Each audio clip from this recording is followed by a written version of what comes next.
Waalaikumsalam warahmatullahi wabarakatuh.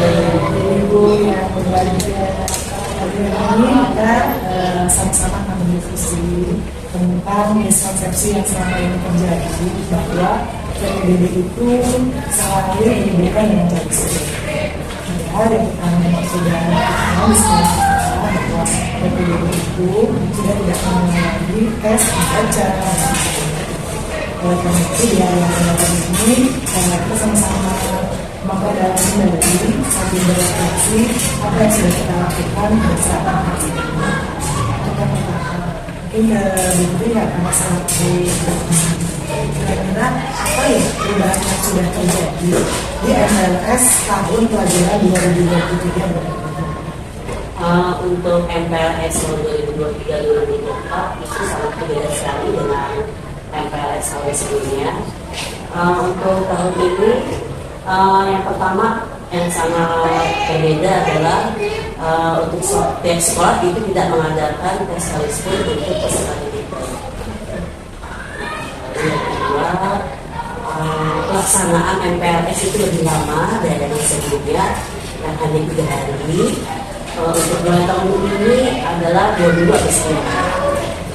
Yang ketiga, setiap akhir kegiatan MPLS kita mengadakan refleksi untuk peserta didik. Jadi apakah selama kegiatan berlangsung tiap harinya, apakah mereka merasa senang, sedih, atau bosan.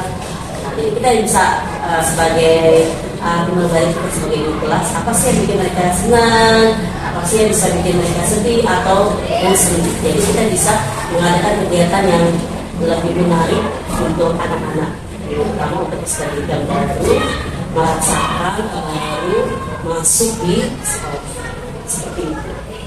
Yang sangat berbeda dengan kemudian kalau kita memang mengetahui bahwa masa transisi ini adalah peserta didik itu mengalami 2 kata, yaitu siap sekolah dan transisi. Kalau siap sekolah itu adalah di kelas 1 yang baru, kalau peserta didik baru itu mereka akan menjadi seorang pembelajar sepanjang hayat, di mana dia sudah mempunyai keinginan untuk sekolah, namun pengetahuannya akan terkonslet akan mengikuti sekolah. Yang kedua, selain siap belajar, maka dia mengalami masa transisi perpindahan dari TK ke sekolah dasar, di mana sebelumnya mereka bermain, kemudian sudah mulai ada pembelajaran dari serius. Sekarang dari penjelasan yang sudah disampaikan oleh Ibu tadi, kira-kira dampak dari melakukan tes itu seperti sebenarnya. Kalau misalnya sekolah setiap MPLS mengadakan tes sekalipun, kalau dari saya itu akan justru menunjukkan itu bagi anak-anak, karena tidak semua anak itu mereka itu ada yang menjadi PAUD atau bimbel, atau mungkin ada anak yang sama sekali tidak merasakan tidak PAUD sama sekali, atau tidak TK sama sekali, atau mungkin bahkan tidak pernah diajarkan sama sekali oleh orang tuanya seperti itu. Jadi kami hanya ingin kenapa tidak diajarkan presum agar anak-anak tetap semangat dulu masuk ke sekolah seperti itu. Jadi untuk menjadi seimbang dan agar anak-anak itu mendapatkan hak sama dan bisa bersekolah. Kemudian kalau kira-kira dari dampak prestasi tadi, kira-kira apa yang bisa agar anak-anak itu sudah memiliki konsep yang ada, namun tidak minder dengan keadaan yang ada di kehidupan mereka.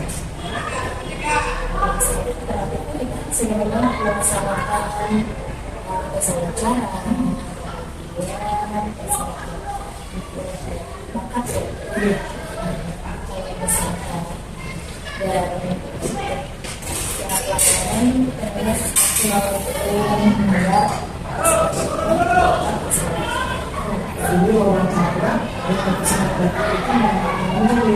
jadi tidak hanya harus tertulis, namun mereka bisa mengungkapkan secara kali mereka. Kalau menurut yang bisa kita gambarkan dari cara kita saling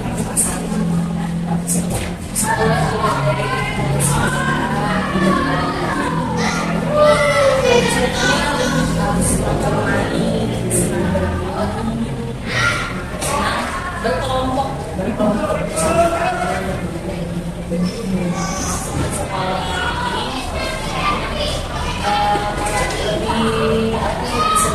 belajar ada sangkut paut untuk belajar, tapi juga ada di mana mereka bisa bermain Cuman ya kalau kelas satu proses pembelajaran agak lebih menarik dan menyenangkan itu bisa jadi pada masa penguatan untuk transisi dari PAUD ke SD memang diperlukan adalah kemampuan guru untuk memanage baik dari masyarakat, kemudian anak-anak diajak untuk berkomunikasi, diajak bermain sehingga mereka tidak berpikir berpindah tempat. Yang diinginkan oleh pemerintah dan kita semua bahwa anak itu belajar sesuai dengan kodrat alam. Dari PAUD dibawa ke sekolah dasar, maka mereka takut terutama itu. Takut, tidak minder, tidak khawatir. Jadi itu bisnis yang bisa kita bahas sama-sama di hari ini bersama. Semoga dengan anak-anak 10 hari dan perubahan masa transisi SD menjaga memberikan kualitas peserta didik di sini. Untuk kita semua, kita juga selalu diberikan tambahan ilmu pengetahuan, wawasan untuk mengantarkan hal untuk menjadi organisasi. Terima kasih waktunya.